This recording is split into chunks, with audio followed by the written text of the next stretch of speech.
Today on Globe News, the murals commemorating victims of police brutality at Fleet Block have been removed. SLCC's Employee Forum brings important key legislative updates and discover how students are facing rising rental costs. Stay tuned, Globe News starts now.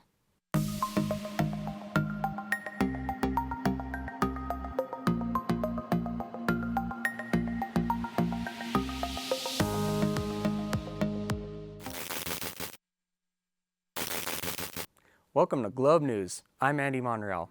The City of Salt Lake is moving forward with plans to transform the Fleet Block into a public park. A series of murals honoring victims of police brutality were recently removed from the site, raising questions about preservation, cost, and community memory. On the corner of 300 West, 800 South on the morning of March 20th, the murals commemorating victims of police brutality at the Fleet Block were torn down to redevelop the space into a park. Preserving the murals was deemed too expensive, as each mural would weigh about 3 tons. Leaving the building up also wasn't an option due to hazardous asbestos used in its construction. Across the street at the Fisher Brewing, free posters of the faces on the murals are given out at request. While the murals are torn down now, the city says that new art commemorating the murals will be commissioned once the block is converted into a public park, to ensure the memory of this place and what it stood for can live on.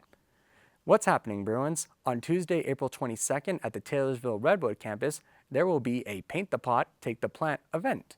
Attendees can decorate a pot and take home a plant. The event is from 11 a.m. to 1 p.m. in the Student Center.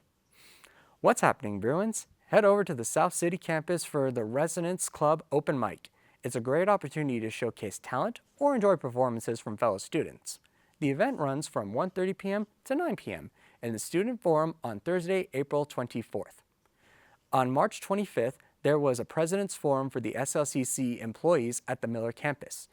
President Greg Peterson guided employees through various current events.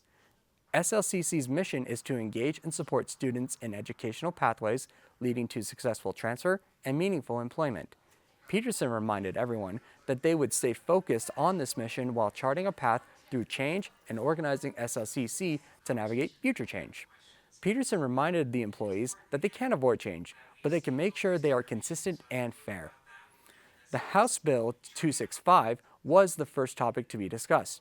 This bill requires each college to create a plan to move money from lower yield programs to high yield programs, limit the number of credit hours needed for a degree, and perform this over the upcoming 3 years. High yield programs are state-identified programs that have high demand in jobs and high wages. They realize that there are some occupations that don't provide high wages but are essential. A timeline was presented starting with a rubric for faculty and academic staff on March 21st and ending SLCC's reallocation/reinvestment plan submitted to USHE on May 24th.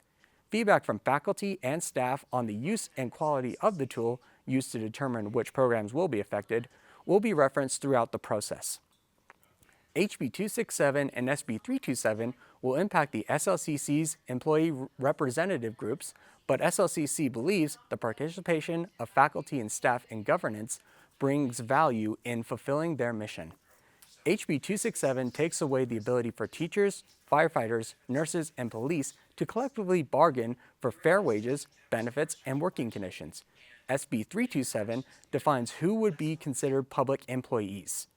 The good news is that there was a 2.5% increase in wages, a 5% increase in health plans, and a 6.9% increase in dental plans from the state. A growing number of SLCC students are feeling the pressure from Salt Lake's rising rent costs.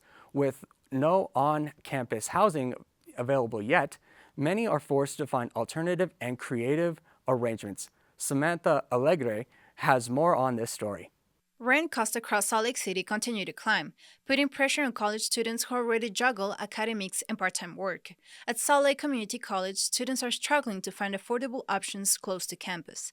SLCC does not offer on-campus housing at the moment, leaving students to rely on private rental that often exceed their budgets.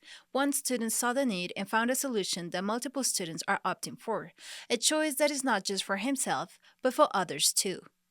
As a Salt Lake Community College student myself, majoring in pre-health sciences, I found out that there's a lot of students that struggle to find affordable housing around campus, right? So recently when I moved into this house with my family, we came up with the idea of renting out the empty rooms that we have in our basement, specifically to Salt Lake Community College students, so we're able to help them find the perfect place for them that is both affordable and convenient. If you are a student struggling to find housing near South City campus, contact Juan Pablo via Facebook. That's it for this episode of Globe News. To watch this episode and past episodes of Globe News, go to globeslcc.com or find us on facebook.com/slccsmc or on YouTube, Instagram, and X at SLCCSMC. I'm Andy Monreal. Thank you for watching Globe News.